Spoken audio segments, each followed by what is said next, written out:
류일임 위원장 동생이 그렇다면 자신이 무슨 민원을 냈는지에 대해서 내용 파악은 하고 있었습니까? 유일임 위원장 동생이 스스로 내지 않았다는 것을 저는 그 대목에서 느꼈는데요. 일단 그렇다면 자기가 민원을 직접 쳤다면 어떤 보도에 대해서 어떤 내용이 있는지, 어떤 문제가 있어서 내가 민원을 낸 것인지에 대해서 설명을 해야 되는데, 제가 그 부분을 물어봤더니 사실상 대답을 못했고요. 심지어 유일임 위원장의 동생이 제가 JTBC에서 재직할 때 2022년 2월 21일과 28일에 보도했던, 제가 그 당사자입니다. 그러니까 저를 아시냐, 혹시 이 보도에 대해 내용을 아시냐라고 물었을 때 전혀. 봉지욱 기자에게 먼저 질문을 드리겠습니다. 류일임 위원장의 답변 거부에 대해서 어떻게 생각하십니까? 지난해 12월부터 저희 뉴스타파가 지금까지 유일임 위원장의 청부 민원 관련 의혹에 대해서 약 40여 개의 기사를 썼습니다. 저는 기본적으로 이 사건을 취재하면서 유일임 위원장이 지금 이 순간에 이 자리에 있다는 게 굉장히 납득이 되지 않습니다.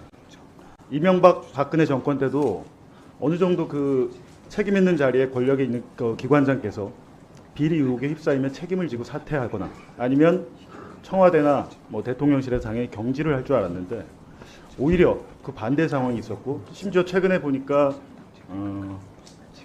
수사를 받고 있기 때문에 말씀을 못 하시겠다고 해서 저희가 취재한 내용이 뭔지, 그리고 유일임 위원장의 청부 민원의 의혹이 아니라 사실상 사실에 가깝다, 왜 그런지에 대해서 오늘 설명하러 나왔습니다. 지난 과방위 전체회에서도 말씀을 드렸습니다만 9월 4일부터 7일까지 총 188건의 민원이 접수됐는데 이 가운데 이 민원인들의 절반 이상인 40여 명이 류일임 위원장과 직간접적인 사적 이해 관계자였다라고 하는 것이 드러난 거 아니겠습니까? 그걸 취재해서 확인한 겁니까? 그때 당시의 보도는 40여 명이었는데 네. 최근까지 계속 취재를 했는데 훨씬 더 많습니다. 더 늘어났습니까? 네. 70명이 넘는 걸로 확인이 됐고요. 그러니까 단순히 혈연, 지연, 학연뿐만이 아니라 전 직장, 그리고 전 직장에 파견 나와 있던 경주시의 공무원, 그리고 전 직장에서 MOU를 맺었던 한 문화단체 대표, 저희가 확인을 하면 할수록 계속 숫자는 늘어나고 있습니다. 네, 류일임 위원장의 동생도 관련이 됐다라고 하는 사실들이 드러나고 있는데, 관련해서 동생도 만나봤습니까? 네, 제가 제일 처음 찾아간 게 유일임 위원장의 동생이었고요. 일각에서는 저희가 불법적인 방법을 통해서 동생을 찾은 게 아니냐, 그런 게 아닙니다. 유일임 위원장의 동생은 인터넷에 이름만 쳐도 나오는 분이고, 또 이메일 주소나 여러 가지 확인을 통해서, 그리고 부고 기사를 통해서 저희가 찾았는데요. 대구의 한 수련원의 사무총장으로 일을 하고 계셨고, 제가 직접 찾아가서 그렇다면 유일임 위원장의 동생이 자기의 의지로 민원을 낸 것인지 직접 물어봤습니다. 형의 부탁을 받은 게 아니냐라고 물어봤을 때 아니다.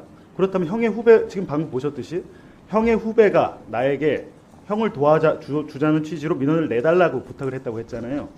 그저께는 이제 아예 말을 바꿔서 아니다, 이 민원 자체는 내가 기획한 것이다, 이런 상황입니다. 아하, 네. 자, 류일임 위원장 동생이 그렇다면 자신이 무슨 민원을 냈는지에 대해서 내용 파악은 하고 있었습니까?